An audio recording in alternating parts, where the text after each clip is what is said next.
Kalingap Rab at Edo lalong bumilib sa ginawa ni Bianzi. Proud talaga si Edo sa dalaga. Bago ko ipagpatuloy ang maiksing reaction video na ito, hiling ko lang na patapusin ang panonood nito para malaman ang nilalaman nito, at kung bago ka pa lang sa munting channel na ito, paki-subscribe para lagi kang updated sa video ng mga kalingap. At pakisuportahan natin ang ama ng kalingap na Val Santos, Matubang Ate Edna Vlog at si Kalingap Rab.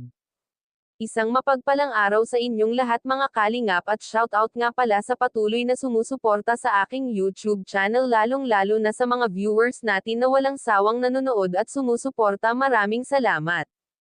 Mga kalingap, talagang bumilib si Kalingap Rab kay Bianzi dahil sa sunod-sunod ng blessing ang dumarating kay Bianzi. Sinabi ni Kalingap Rab na kung pwede ay isa-isa niyang pasalamatan ang lahat ng sponsor na nagbigay sa kanya ng mga gamit sa bahay, dahil kung mapapansin nga natin ay halos puno na ang bahay ni Bianzi ng mga appliances, at lahat ng iyon ay padala ng mga sponsor ni Bianzi.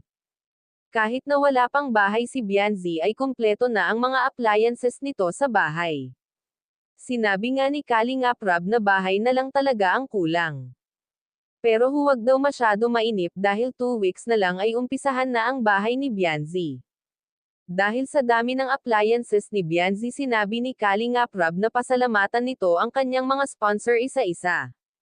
Talagang bumilib si Kalingap Rab sa ginawa ni Bianzi. Kabisado niya ang bawat sponsor na nagbigay ng gamit. Ultimo Tupperware ay alam nito kung kanino galing. Wala itong tinitingnan na cellphone, talagang nasa isip niya lahat ang mga nag-e-sponsor sa kanila. Sinabi nga ni Kalingap Rab na buti naman at kabisado mo silang lahat. Sinabi ni Bianzi kay Kuya Rab na hindi makakalimutan ang lahat ng tumulong sa kanya, lalong-lalo na raw ang mga kalingap.